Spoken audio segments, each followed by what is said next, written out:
All right then, settle in, grab your coffee or maybe a late night tea. Before we dive into this story, tell me in the comments, where are you watching from? I love hearing the names of towns and cities, from little corners of Texas to the quiet coasts of Maine. And if you're new here, make sure to subscribe and tap that little thumbs up. It really helps me keep sharing these stories from the heart. Now let me tell you about something that happened one quiet morning at the bus stop. Something my son whispered to me that changed how I saw everything. I promise, you won't believe what happened next. It was one of those mornings that feel too still, the kind where the air carries a chill that gets under your sweater, and you know autumn's about to make its full arrival. The neighborhood was quiet, just a few dogs barking somewhere in the distance, and the steady hum of an engine that never seemed to stop from the corner auto shop.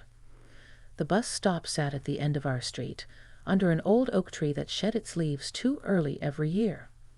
My son Daniel was standing beside me, tall now, taller than me by a good few inches, but still with that same half-smile he'd had since he was a boy. He's 16 now, that age where they think they've figured out the world but still want you around, just not too close. I was trying not to stare at him too much. Mothers do that, you know. We memorize every line of their face because we know the time's coming when they'll pull away for good. But something about that morning made me uneasy. Maybe it was the way he kept glancing up the road, as if he was waiting for someone else besides the bus. Or maybe it was just me, overthinking again, like I do when the house feels too quiet. We stood there, side by side, the cold creeping in through the sleeves of my cardigan. I remember brushing away a few leaves from the bench, and Daniel just stood with his hands shoved deep in his hoodie pocket. He looked thoughtful, not the usual impatient teenage kind of thoughtful, but something deeper. "Mom," he said suddenly, breaking the silence. His voice was softer than usual, almost like he was testing the word itself. "Yes, sweetheart." I turned, expecting him to ask for money or remind me he needed a ride later. He hesitated, and that's when I knew something was different. His eyes, the same hazel as his father's, darted down the street and then back at me. "I've been meaning to tell you something," he said, "but I don't know how you'll take it." I laughed a little, one of those nervous laughs that tries to cover up a dozen possibilities. "Well, that depends. If it's about grades, I already saw the report card." He smiled faintly but didn't laugh. "No, it's not about that." For a moment, I thought maybe it was something small. Maybe he'd gotten into trouble, or maybe he liked someone. But his tone, there was weight in it. A kind of grown-up seriousness that didn't belong to the boy I used to tuck in at night. I leaned closer, brushing my hair behind my ear, pretending to fix the strap of my purse, just so I could study his face. "All right then," I said quietly, "tell me." He looked down, his lips pressing together like he was holding back something fragile. The bus wasn't far now. I could hear the rumble of it down the hill, that familiar groan of gears. But in that small pocket of time, everything around us seemed to fade out. The sound, the wind, even the cold. It was just the two of us in that strange suspended moment. "Mom," he said again, and then leaned closer. His voice dropped to a whisper, so soft I could barely catch it. "I saw Dad." The words hit me like a sharp inhale. For a second, I couldn't speak. My husband, Daniel's father, had been gone for 7 years. A car accident on a rainy night, one of those calls you never forget. I blinked at him, confused, my hands instinctively clutching the strap of my purse tighter. "What do you mean you saw Dad?" I asked carefully, my voice steadier than I felt. He looked at me with that teenage defiance, the kind that says you won't understand, but I need to tell you anyway. "Yesterday, near the old bus station downtown, I was with Ryan. We were walking to get fries, and I saw him. He looked right at me." The bus pulled up just then. a loud hiss of brakes breaking whatever spell had been building. Daniel turned, adjusting his backpack, but I was frozen. I wanted to grab his arm, ask 100 questions, demand that he explain. But before I could say anything, he gave me that half smile again, the one I always thought was his father's gift to him. "I'll tell you later, okay?" he said, stepping toward the bus. "Don't worry, Mom." And then he was gone, swallowed by the crowd of kids, the door closing with a mechanical sigh. The bus rumbled away, leaving behind a cloud of diesel and the echo of his words. I saw Dad.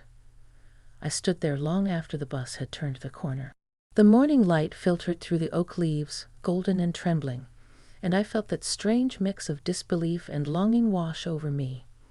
It had been years since I'd let myself even imagine his face outside of pictures. But the way Daniel said it, he wasn't joking. When I finally walked home, everything looked different. The same cracked sidewalk, the same little mailbox leaning just a bit to the left, but it all felt heavier, as if the air had thickened around me. Inside, the kitchen smelled faintly of coffee and toast. I sat at the table, staring at the framed photo on the counter, the three of us at the beach years ago. Daniel on his father's shoulders, both laughing. I traced my finger along the edge of the frame, thinking of the way grief works, how it hides, how it waits. I didn't know what to make of it then, what Daniel meant, or if it was even possible. But something inside me stirred, a small ache I hadn't felt in years, the kind that whispers maybe there's more to the story. And as strange as it sounds, that whisper was the beginning of everything that came next, the beginning of a truth I wasn't ready to hear, and a moment that would change not just how I saw my son, but how I saw the life we thought we'd lost. Before that morning, I thought I understood what it meant to move on. But I was wrong, because sometimes the past doesn't stay buried. Sometimes it comes back in the voice of your own child, standing beside you at a bus stop on a cold autumn morning. And as I sat there in that quiet kitchen, with sunlight creeping across the floor, I knew one thing for certain. I had to find out what my son really saw. I couldn't concentrate on anything that morning. The dishes sat in the sink untouched, the laundry buzzer went off twice, and the coffee had gone cold by the time I realized I'd been sitting in the same chair for nearly an hour. All I could hear in my head was Daniel's voice, that soft, trembling whisper. I saw Dad. I kept trying to reason it out. Maybe he'd seen someone who looked like his father. That happens, doesn't it? We all see faces in crowds that remind us of people we've lost. I even laughed at myself for a moment, a small nervous laugh that didn't last long. But deep down, something told me it wasn't that simple. Daniel wasn't the kind of boy to imagine things.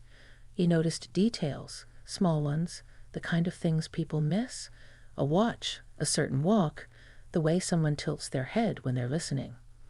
If he said he saw his father, he believed it. I waited for him to come home from school all day. The hours stretched, the house too quiet except for the ticking of the old wall clock. Around 3:30, I set out a plate of cookies like I used to when he was younger, not because I thought he'd eat them, but because it made me feel like a mother again, not some anxious woman chasing ghosts. When he walked through the door, I could tell right away that he hadn't forgotten what he'd said. He hesitated, one foot inside, backpack half off his shoulder. His eyes met mine, cautious, testing the waters. "You didn't forget," I said quietly. He shook his head. "No. Did you think I would?" I smiled, even though my throat was tight. "Sit down, honey. Tell me everything." He dropped his backpack by the door and sat across from me, his fingers tracing the pattern on the tablecloth like he needed something solid to hold on to. "It was yesterday," he began. "After school, Ryan and I went downtown. You know that place by the old station where they're rebuilding the diner? We were cutting through the lot, and I saw a man standing by the payphone. He was wearing a dark coat. Dad's kind, the wool one he used to wear when it rained. I remembered that coat instantly. Navy blue with those big brown buttons and a tear at the right pocket he never bothered to fix. I'd donated it years ago. Daniel continued, his voice quieter now. He looked just like him, Mom. The same way he stood, the way he rubbed the back of his neck. I called out. I said, "Dad?" And he turned around. He looked right at me. He swallowed hard, his fingers still tracing. And then he walked away. I felt my chest tighten, as if all the air in the room had been sucked out. "Did you follow him?" He shook his head. "No." Ryan thought I was imagining it, said I was seeing things, but I swear it was him. I wanted to tell him he was wrong, that he'd seen someone else, that grief can play tricks on you even when you think you've moved on. But the way he looked at me, so certain, so vulnerable, made the words stick in my throat. "Can you take me there tomorrow?" I asked finally. He hesitated. "You believe me?" "I don't know," I said softly, "but I believe you believe it, and that's enough." That night, after Daniel went to bed, I sat by the window with the old photo album open on my lap. I hadn't done that in years. There he was, my husband, Mark, smiling, his arm around me, Daniel perched on his shoulders at the fair. He'd been 38 when he died. Too young, too full of life. I remember how the rain had come down that night, how the officer's hat dripped water onto our porch when he told me. And now my son was telling me he'd seen him alive. Sleep didn't come easy. Every sound in the house, the creak of the floor, the hum of the refrigerator, made me flinch. Around midnight, I finally gave up trying and made myself another cup of tea. The moonlight spilled across the counter, soft and silver, and I caught my reflection in the window. I looked older than I felt, but there was something else in my eyes too, something I hadn't seen in years. Hope. The next afternoon, Daniel and I drove downtown. It felt strange, being in that part of the city again. The old bus station stood like a relic from another life, cracked pavement, faded signs, pigeons perched along the rusted roof beams. They were rebuilding part of it, sure, but the air still carried that smell of oil and dust. "That's where I saw him," Daniel said, pointing toward a row of boarded-up shops beside the lot. We parked nearby and walked across the street. The sound of cars echoed off the concrete walls, a kind of low hum that made everything feel distant. I looked around, half expecting to see someone standing there, waiting. But there was no one, just the wind, rustling papers against the curb. "Maybe he'll come back," Daniel said. I nodded, though I wasn't sure. We stood there for a while, neither of us speaking, just waiting. After a few minutes, an older man came out of one of the buildings. He wore a work vest and carried a clipboard. Daniel's eyes followed him, hopeful, but it wasn't him. Then, just as we were about to leave, I noticed something on the wall behind the payphone. Faded, but still there, a message scrawled in blue chalk. At first, I thought it was just graffiti, but when I leaned closer, I froze. It said, "Tell her I'm sorry." I turned to Daniel. "Did you see this before?" He shook his head, wide-eyed. "No. Mom, do you think?" I didn't answer. My heart was pounding too hard. Tell her I'm sorry. It could have been anyone, of course. Just words on a wall. But something about it, the way it was written, the slant of the letters, looked painfully familiar. When Mark used to leave me little notes, on the fridge, in my purse, even once on the bathroom mirror, he always wrote the same way, tilted with that little flourish at the end of his eyes. I reached out and touched the words, my fingers brushing against the chalk. It smudged slightly under my skin. "Mom?" Daniel's voice was small, uncertain. "Let's go," I said quietly. "It's getting late." We didn't talk much on the drive home. The city lights passed in blurs, and I caught Daniel watching me from the corner of his eye, waiting for me to say something. But I couldn't. Not yet. That night, I lay awake, replaying it all. The whisper, the wall, the memory of a man who should have been gone, but suddenly felt closer than ever. And somewhere deep inside, beyond reason or logic, a thought began to form. Quiet, impossible, but persistent. What if he never really died? The next morning came gray and heavy, the kind of morning that doesn't seem to wake up no matter how long the sun's been up. The air smelled like rain, even though the sky hadn't broken yet. I made coffee and stared out the kitchen window, watching the condensation trail down the glass. My mind was still caught on that blue chalk message from the day before. Tell her I'm sorry. I hadn't slept much. Every time I closed my eyes, I saw Mark's handwriting, heard his laugh, remembered that last morning before the accident, how he'd kissed the top of my head and said, "Don't wait up, honorable." I never thought those would be the last words he'd ever say to me. But now, after all these years, my son was telling me he'd seen him alive, and the universe was taunting me with a note scrawled on a wall. When Daniel came downstairs, he was quieter than usual. He poured himself a bowl of cereal, but he barely touched it. We didn't need to say what we were both thinking. "Mom," he said finally, his spoon clinking against the bowl, "do you think he might have faked it? Like maybe he didn't die?" The question hit like a punch I didn't see coming. "That's not something people just do, Daniel," I said, a little sharper than I meant to. "He wouldn't have left us. You know that." He didn't argue, but I could see the doubt in his eyes, and it wasn't the kind of doubt I could erase with motherly reassurance. He was 16, caught between believing the world still had logic and learning that sometimes it doesn't. After he left for school, I sat with my coffee, turning the thought over and over. What if he had survived? What if something had happened that night that none of us knew about? I tried to stop myself, to be reasonable, grounded, but something about that chalk, those slanted letters, wouldn't let go. Around noon, I did something I hadn't done in years. I drove to the police station. The officer at the front desk looked younger than Daniel. His nameplate read Che Horton, and he had that polite, guarded expression people wear when they're about to hear something they won't believe. "I need to ask about a case," I said, sliding my ID across the counter. "From 7 years ago, my husband's car accident." He nodded, tapping on the keyboard. "Name?" "Mark Bennett." He typed for a moment, then looked up. "Records like that are archived, ma'am. You'd have to file a request." "I understand," I said, leaning forward.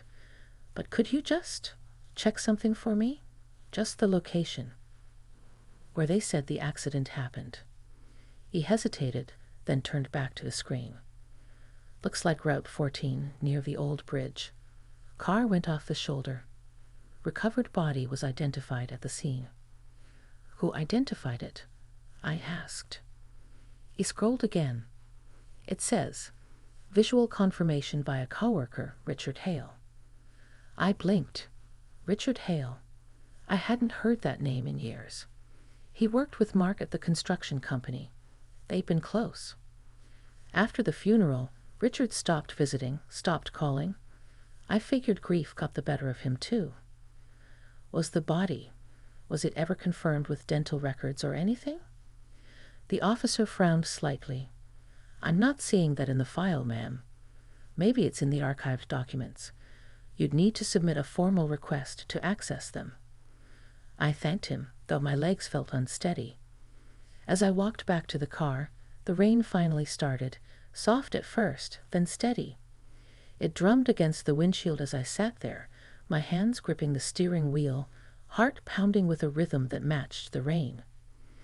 If Richard had been the one to identify the body, what if he'd been wrong? Or worse, what if he hadn't been wrong at all, but had helped Mark disappear? The thought chilled me more than the rain ever could. That night, after Daniel went to bed, I found Richard's old number in one of Mark's address books. I doubted it would still work, but I dialed it anyway. To my surprise, someone answered. "Hello." The voice was gravelly, older now, but unmistakable. "Richard? It's Elaine. Elaine Bennett." There was a pause on the other end, a long, heavy silence. "Elaine," he said finally, his tone low. "It's been a long time." "I know," I said softly. "I just need to ask you something. About that night. The accident." He sighed, and for a moment I heard something in his voice, something between regret and fear. "Elaine, it's been 7 years." "Why now?" "Because my son says he saw him. Mark. Downtown. Yesterday." The silence that followed was deafening. When he finally spoke, his voice trembled slightly. "You shouldn't be calling me about this." "Please, Richard, just tell me the truth." He hesitated again, and I could almost hear him weighing his words.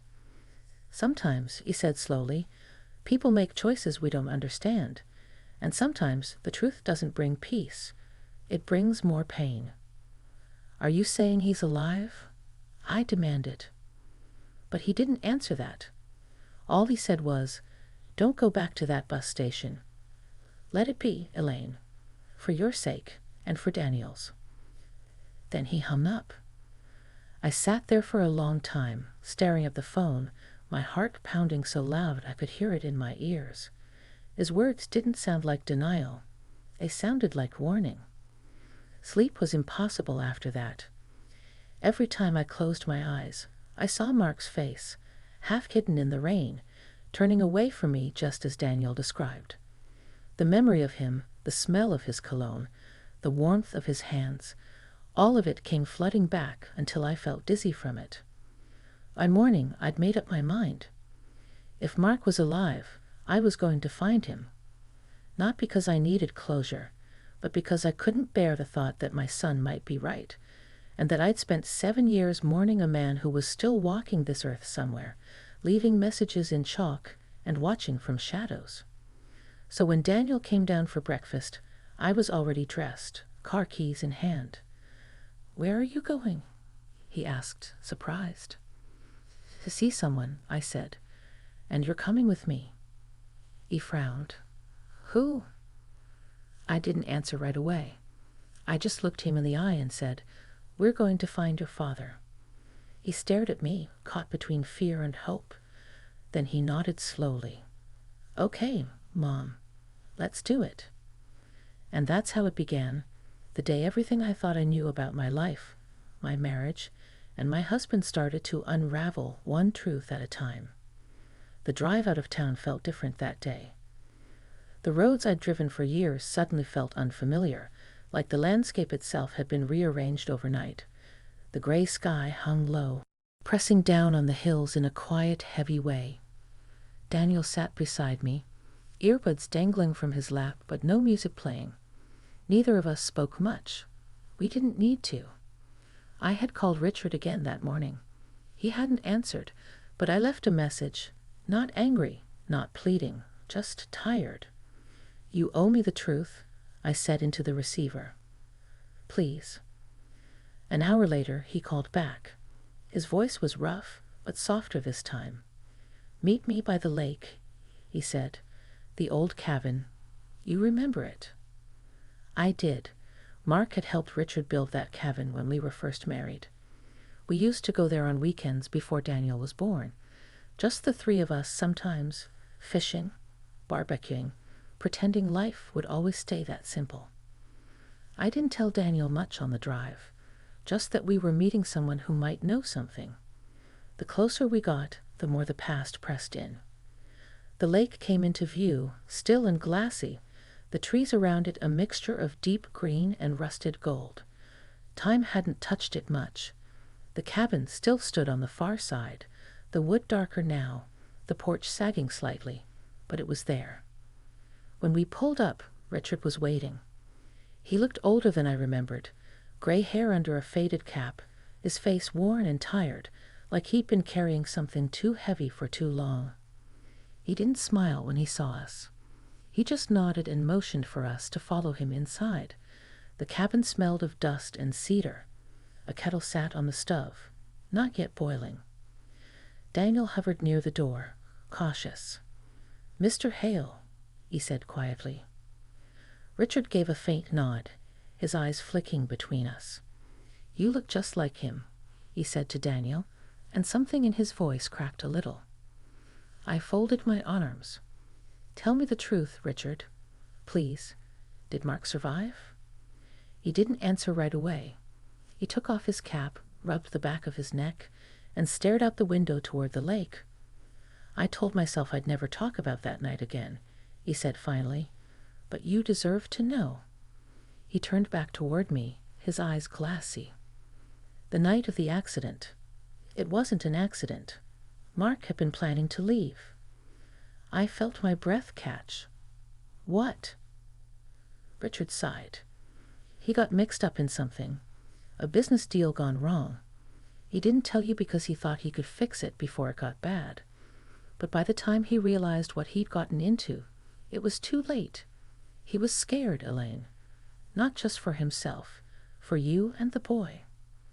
I shook my head slowly. "That doesn't make sense. He loved us. He wouldn't just disappear." "He didn't want to," Richard said quietly. "But he thought it was the only way to keep you safe. That night, I went to meet him. We staged the wreck, burned the car, left someone else's body in it. A drifter who didn't have anyone to miss him. Mark made me promise to say it was him. He was gone before the flames even caught." The room spun for a moment. I had to grip the edge of the counter to steady myself. My pulse roared in my ears. "You're telling me my husband faked his own death? That you helped him?" Richard's eyes were full of guilt. He said it was temporary. He said once it was safe, he'd come back. But then he didn't. And I never heard from him again. Until last month. Daniel stepped forward. "What do you mean, last month?" Richard hesitated. He called me. Said he'd been watching. That he wanted to make things right. I didn't believe him until I saw him myself, near that bus station. He looked rough, older, tired. But it was him. He said he left you a message. The chalk words. "Tell her I'm sorry." I could barely breathe. Where is he now? Richard looked at me for a long time before answering. "He's been staying near the river on the east side. There's a shelter there, behind the old mill. He said he'd be there until he figured out what to do next." I didn't wait another second.